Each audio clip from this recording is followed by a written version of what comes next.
Welcome to the Q Podcast. Q is about conversation. If we're really concerned about ending poverty, we've got to be more concerned about creating justice. Our cultural products as Christians need to both defy and resonate with the culture. And God's doing amazing things. His church is expanding, his church is growing. It's not what's the purpose of my life, it's what is the purpose that's been assigned. Stay curious, think well, advance good. This is Q. Welcome to another edition of the Q Podcast. I'm Gabe Lyons, and today we're talking about a topic that I know many of you have spent a lot of time thinking about and talking about because it's all over the news. It's the conversation of our day, and it's about race and racism and what does it mean to be a minority in our culture, and how can we think better about this, especially in the evangelical church where we see a more white-dominant population. And let's be honest, we need to talk about this. Obviously, I have white skin, and me learning about my friends' experiences who are black is a unique thing that I need to do, and it takes an investment. It takes getting to know people, understand their stories, dig into their history, and try to better understand the other, the person who's different than me, and share the image of God. And yet we've had very different experiences as people, as human beings, the way maybe we're treated, maybe the way that we're interacted with. So we're going to hear a conversation between two people who are going to really dig into some of these questions. And we're going to be joined by Michelle Higgins. Now, Michelle holds an MDiv from Covenant Theological Seminary in St. Louis, Missouri, and she also works as a director of worship and outreach for South City Church. She's very involved in this discussion about race, and she's written some provocative things, and she speaks very eloquently about the challenges that she sees specifically for the church and how the Christian church moves forward in this. And she's going to be interviewed by Gregory Thompson. He directs the New City Commons Project out of Charlottesville, Virginia. He holds an MA and PhD in theology, ethics, and culture from the University of Virginia. And he's somebody who's studied the life of Martin Luther King and really understands the history behind this conversation and can actually, I think, help us all better understand what we can learn from one another as we start to move forward and try to be proactive and productive in a conversation that leads to renewal and to change. And so let's listen in as they have this conversation at our Q conference.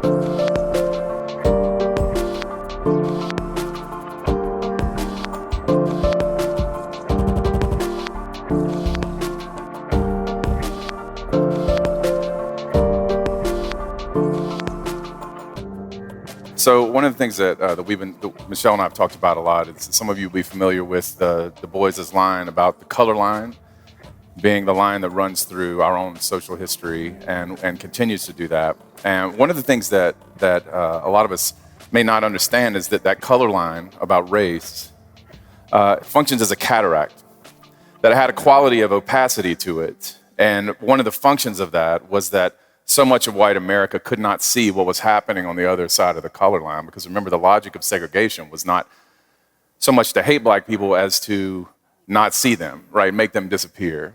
And so what I want to talk about with Michelle, what we want to talk about is what it means to see, how we can learn to see, again, through and overcome this opacity of the color line. So, Michelle, I want us to learn to see together. The first thing I want to talk about is how do we see ourselves? How do we in the American church, how do we see ourselves? What do we need to see in our story? What do you see that we need to see? And let's talk about that for a minute.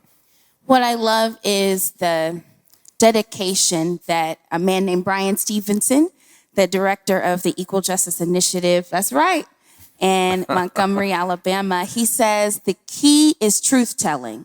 Racial reconciliation is a lot of nice talk about holding hands and hugging, but if we could begin to tell the truth about the land we live on, about the people who live on that land, and about the manner in which we commune together as family and as friends, then we might know our blind spots. So what's the major blind spot for this country?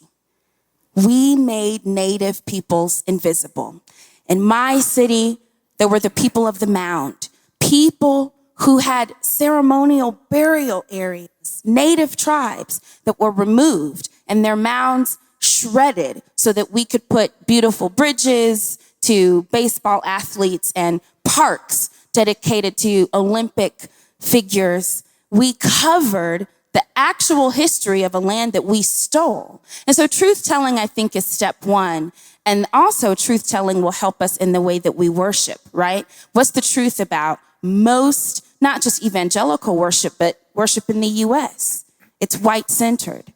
Who uses CCLI in here? Tell the truth, right?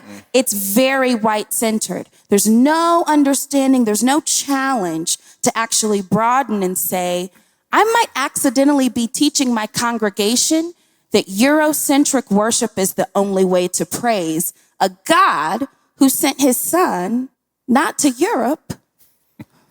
Yeah, I don't recall him being in Europe. Right. Yeah, that I don't recall. So there's that. a huge blind spot there, right? Yeah, generally, what we don't want to face is that white supremacy is the air that we breathe. And to be liberated from it will feel like choking, despite the fact that the truth is to be liberated from white supremacist structure would actually be to breathe oxygen instead of poison. Yeah, okay, so I want to follow up on this because, thank you, please clap, that's good. So let's talk about white supremacy because people hear that and they probably think, yeah, those Klan people. Right, exactly right. We do not like them. But that's not what we mean when we talk about white supremacy because so say more about what white supremacy is and how we talk about it. Yeah, it's the actual who founded institutions and how are they situated, how are they made to prosper, upon whose backs was all the pressure made to erect a system, or actually literally erect a building, and then into whose pockets does all the profit go from whatever happens in that system. So, and I think it's even more insidious than that. We talk about privilege, we talk about advantage, you're born with a silver spoon in your mouth, whether or not your daddy could pay all the bills, right? We talk a lot about the fact that in my city, 92% of the people who get ticketed for jaywalking are Black. And generally, white people don't get ticketed for jaywalking. You can literally walk across the street whenever and wherever you mighty well please. And if you are Black, chances are you'll get a ticket.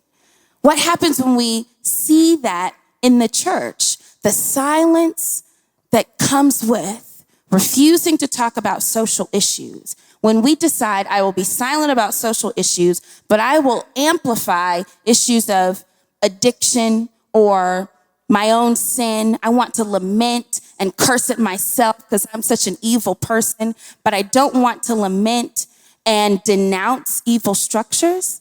Then I'm actually teaching people to worship only the purity that they can gain for themselves and not the true justice that would reconcile man to man, human to human, rather, and human to God. So white supremacy is not just people in hoods.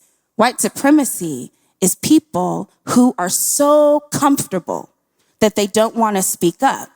People who are so afraid of losing some amount of privilege that liberation will feel like oppression. That's not my quote. Who said that? Like 5 people have said that, right? You're so afraid that liberation is going to cost you some privilege. And what that means is you're going to have to give up singing and speaking in English every Sunday all the time. You're going to have to give up only doing one type of doxology. You have to give that up because you don't own Jesus and you don't own the manner of worship that goes to him. And you're going to have to give up only doing righteous works inside your sanctuary, only caring for the people who are quote unquote blood relatives. You're going to have to give up believing that when you go to church, you should expect to be coddled instead of expecting to be transformed via, come on, hey baby. Instead of expecting to be transformed via a discomfort, a nonviolent transformative tension. Now that's Dr. King, and if he wasn't right, he was. What am I doing here? Yeah, he was. You know, so I think it's important when we're talking about this. One of the things that you're saying that we need to see about ourselves and our own story is that it is inexorably in the American church has been a white supremacist story, and that's not just a volitional but an institutional reality, right. And that white supremacy is not just about the hatred of Black people. It is about inhabiting and benefiting from a social order that is consistently privileged, white, especially white male. Men. White male. Did we say male? Yeah, we said male. So white males throughout its history, and until we can acknowledge that, then we are participating in what is essentially a fiction. So that's one of the things we need to see about ourselves. I want to move on and talk about about our neighbors, because one of the effects of this cataract is it also blinds us to our neighbors and to a lot of the things that they are doing and that they are working in. This has been, again, the function of white supremacy is to keep white Americans inside a particular little sphere where we don't know what's going on. And so a lot of what you've been doing with the Black Lives Matter movement, I think, is really important here, because you've been working with people for justice, people that don't always ground justice in the same way that you do or pursue it in the same way that you do. And that means that you're working with your neighbors. And so I'd love for you to help us. Okay, where are we blind to what our neighbors are doing, to who they are, to what they're laboring for? Help us see that. Our biggest blind spot is that we require multiple pieces of information before we will dignify someone. And so if you truly believe that the God of the Bible created humanity, then all you need to know about someone is that they are human and therefore worthy of dignity. However, what we do in the church is we say, tell us your background, tell us your hopes and dreams, tell us how many degrees or how much trouble you've been in life so I can either dignify you or pity you. And then that decides how worthy our friendship will be. Working with your neighbors requires very little, only that you recognize the value of human life is shored up simply by being a human who is alive. There's not much else you need to know. And so when I work with my neighbors, I understand that our tactics will be different. I understand that my desire to reconcile and dialogue with the police may not be matched by those who have actually been heavily brutalized by police forces that are utterly corrupt. And I'm not judging those people for wanting to dismantle police forces, and they're not judging me for wanting to try to make things better. Our tactics are different, and we are so afraid in church, we're so afraid of not being in control, that we can't imagine that we might not be the only people with a good idea. We are so afraid of being behind that we stop and we have a meeting about whether or not the trans queer humanist should share about what community safety is in our church, that it's been 5.5 hours. They already found another venue, baby. Your church is worthless to the community because you sat around and had to have a meeting about whether or not your neighbors were worthy of being in your space. You don't own that church. The church is the Lord's. I'm sorry, I got to go off on you just a little bit. Is that all right? Shame on us for planting in communities and saying we want to be world changers, but we only want to change the people who already agree, look like, marry like, sleep like, spit like, and smell like us. Shame on us for planting in stages and planting for ages where unless you got a tattoo and your jeans are real tight, you don't belong here. What's wrong with us? Oh, I love you. You don't own. I love you. Come on. You don't own that ish. You don't own you. And that's the problem of white supremacy, isn't it? Because you think you have to be in control. Isn't that the biggest problem? You think you have to control the outcomes. Poor white men. Mm-hmm. I'm so sorry. I'm a victim. The white What's up? cis het. I am a victim. Oh, Lord, y'all feel so bad. Your mom and daddy told you better be in charge of everything all the time. And that's the devil, baby. Because God says, I'm in charge. And you are not, and you'll work with everybody. Do you know how fun it is sitting right here right now? I feel so bad for y'all, because I'm here and y'all are out there. Yeah, so I think I think I don't know what to say right now, but moving on and regaining control. Wait a minute.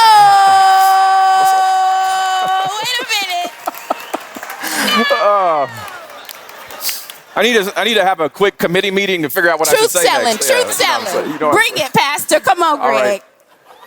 Well, look, I think one of the things that you've said to us is that we need to see our neighbors and to be open to them. I'd love to hear you talk about some specific things that you have seen, some things that you've learned that we can learn as you've labored with them, because you said we're not the only ones that have a good idea. Tell us some of the beautiful things that you've seen, because we know that participating with the neighbor, seeing them as a form of repentance, and repentance is drawn by beauty. And so help us see what you've seen. Yeah, so there are a few things that I always like to talk about, and one is rejection and suffering. and understanding that we have all accidentally been conditioned to refuse to bear the reproach. However, we're separating ourselves from the opportunity to live and actually walk like Jesus did, right? To go outside the city gates and to meet him and to bear the reproach that he did, because we know we have resurrection life through him. And so because the church has abandoned many of our communities, when we try to enter into justice work with our neighbors, they won't want to partner with us right away. And you might get spit on. And chances are the church, your family, your broad family through history, through time, deserves to get spat on.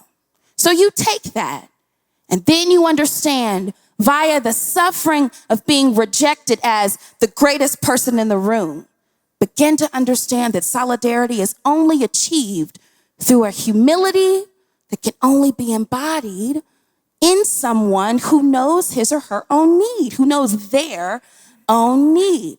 What am I doing crying out Black Lives Matter and I believe that we will win if I'm walking presuming that I'm better than everybody who doesn't agree with me?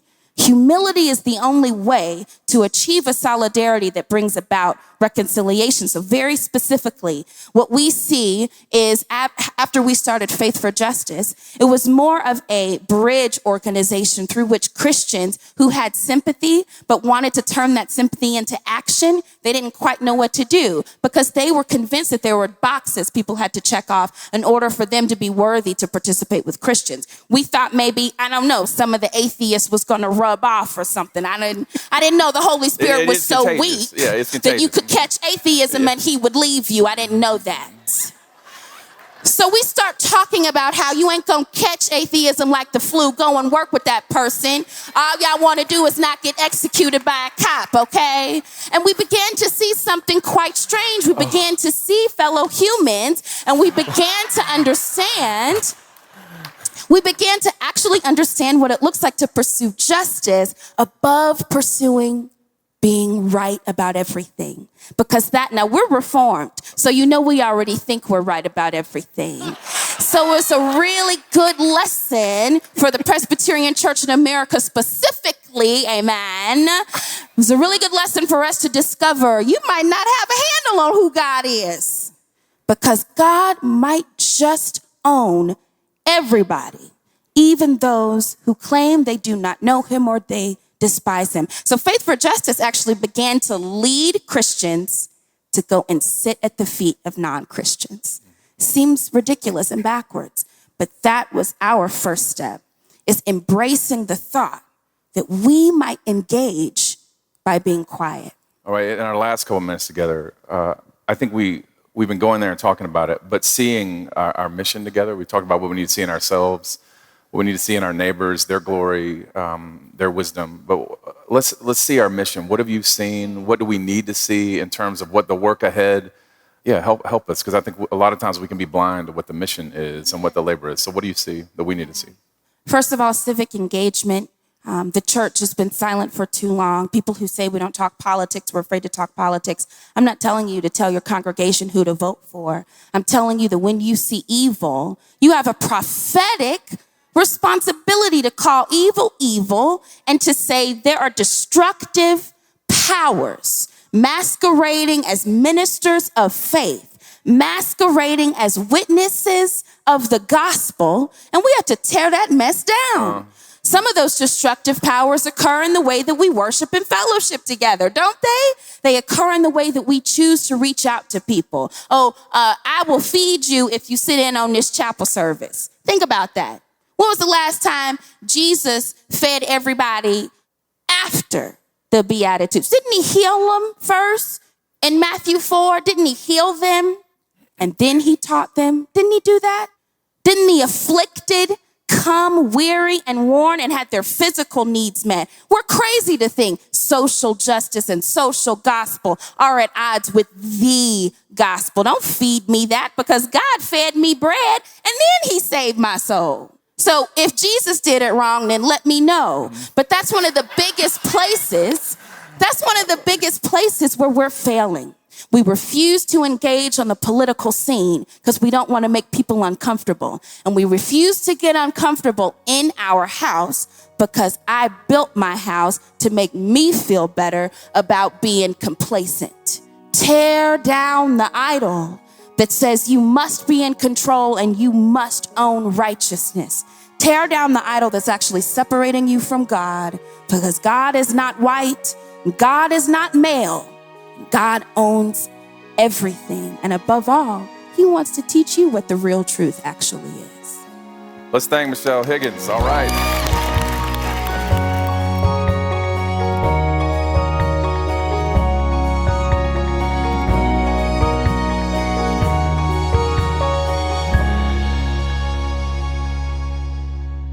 You can tell from this conversation they had that these two have a great friendship and a good civic dialogue, but doesn't mind pressing into some of these difficult topics, difficult conversations that many of us just don't know how to get at. And yet Michelle did it so well. And in the next talk, we're going to listen for 9 minutes to somebody go a little deeper into one of these areas that is misunderstood by a lot of people. And it's the idea that all of us carry bias. You may not think of yourself as having any kind of racism or bias in your heart, and yet many of us have blind spots, and we need other people to help point those out, to help us see areas where maybe we do need to grow, where we do need more exposure. And so by listening to this talk by David Bailey on implicit racial bias, I think you'll see why this will help us all.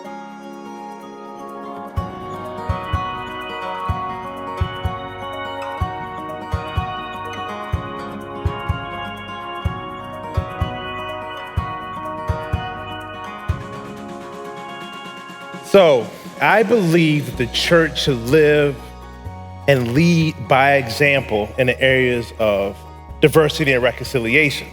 Now, God has made the church a reconciling community. That's what he created the church to be. But why is it that the church is better known as a segregated community than a reconciling community? It is our reconciliation for one another that gives credibility to the reconciliation between God and humanity through Jesus Christ. Now, there aren't a lot of people in this room that would disagree with that statement. But again, we're known more as a segregated community than a reconciling community. So I was kind of given the task of the question to answer the question, are we or do we have a problem with racism in America? So I thought I'd just pray about it, ask God. Yes. Okay. The problem isn't the civil rights understanding of racism, but the post-civil rights methodology of colorblindness. So this idea of colorblindness is that, I don't see color. I just see grayish humanoids. It's one of those things that has good intentions, but it's very misguided. It comes from Dr. King's idea that one day that his children, he had a dream that children not be judged by the color of their skin, but the content of their character. But considering the fact that we've had over 400 years of racism and systemic injustice, we got to realize that colorblindness is not the way to handle our history. Colorblindness is a problem for two main reasons. One reason is the fact that colorblindness does not acknowledge the image of God in diverse people groups. The second thing is that colorblindness actually encourages us to do surface level diversity and be passive in reconciliation. But again, God's called the church to be a what? Now, I learned how to preach in a black church, and so, you got to talk back, right? All right. Thank you, brother. Got one. All right, so what do we do? How do we become a reconciling community? It takes intentionality, vulnerability, and confession. So here is my community in Richmond, Virginia. You'll have all kinds of people. You have people of different races, ethnicities. You have people who are millionaires in this picture, and you have people who are homeless people in this picture. You have some Reformed people, some Baptists, some Lutheran, some charismatics, and people who are suspicious of charismatics. And I'm going to tell you something.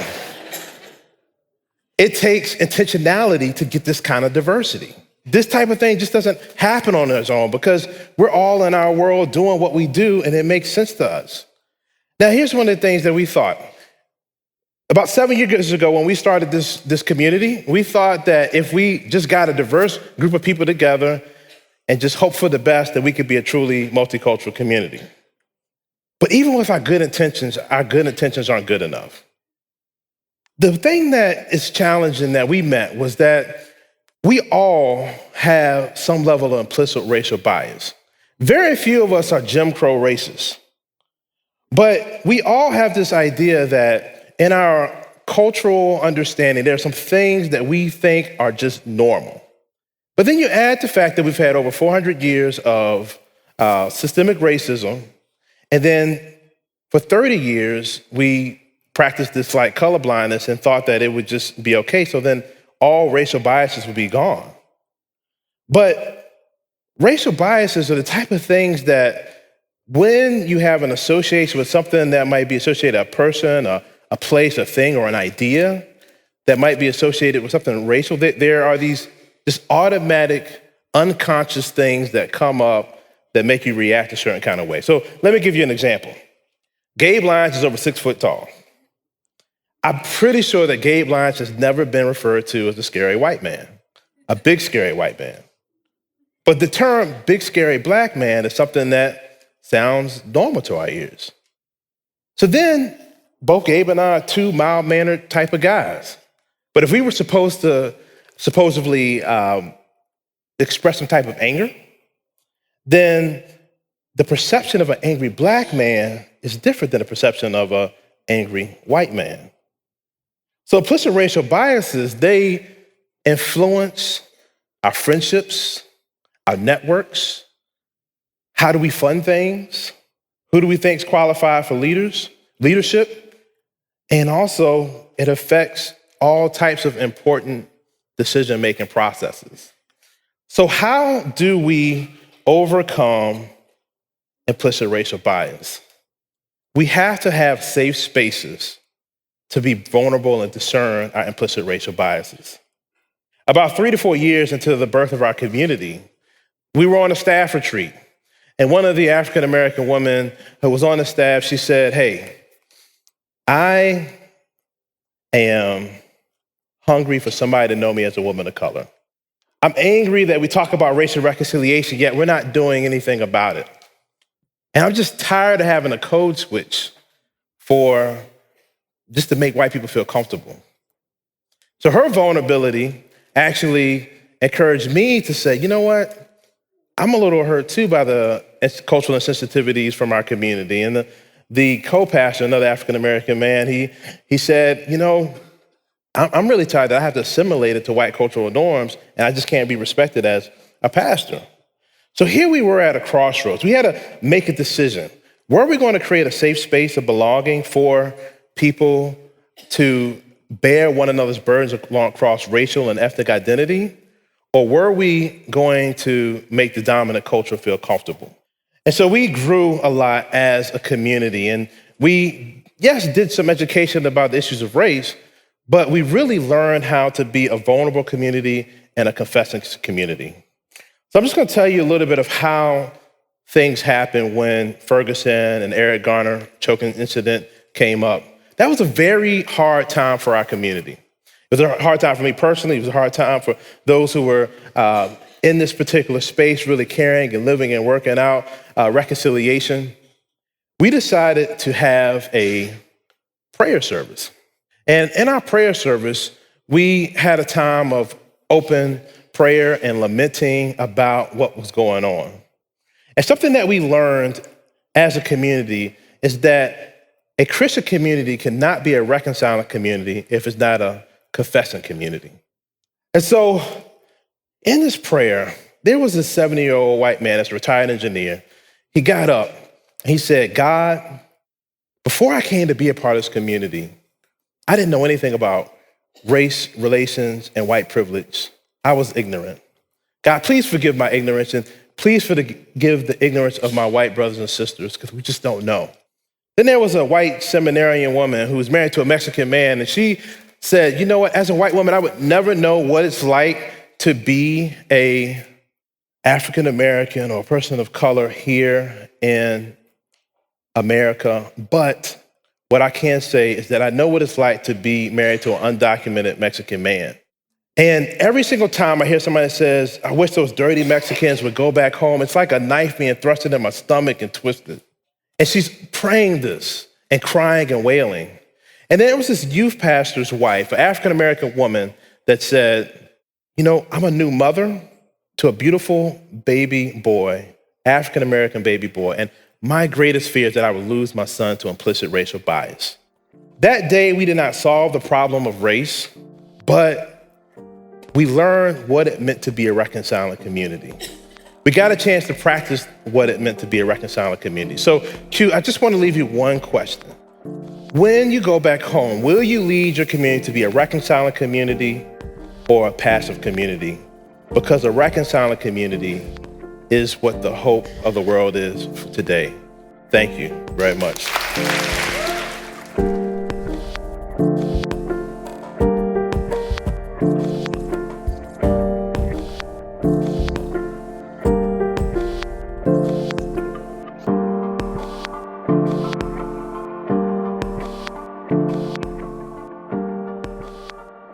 What I love about David, who's now become such a good friend, is how much he can just be patient and help us all start to learn some things that maybe we've never thought about before. And he's done that for me, and he's been somebody in my life that's helped me start to see and peel back the layers in a really incredible way.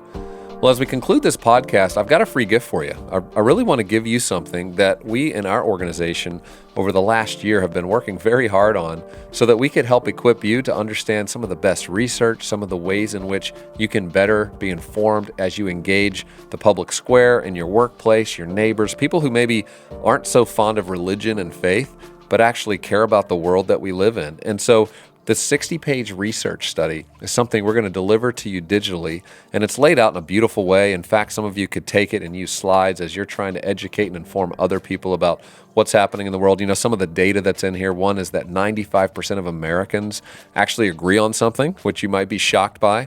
But the thing they agree on is that people on opposite ends of the spectrum ideologically label one another so severely that they make finding common ground impossible.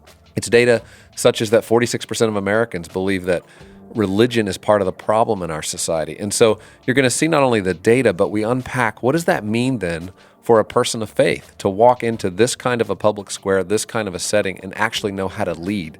So it's called Leading in a Pluralistic Society. I want you to get out your phone or pull over on the side of the road, take a moment to pause or rewind this when you're sitting down and actually write down this number, because if you'll text us, we'll actually send this to you immediately. And so the number that you text is 520-394-8739, and just text the word research. So text research to 520-394-8739. And when we get that, we're going to send out to you this research study. And we hope you enjoy it. It helps inform you, it helps you prepare you as you look ahead to the new year and how you're going to engage with your friends and your neighbors.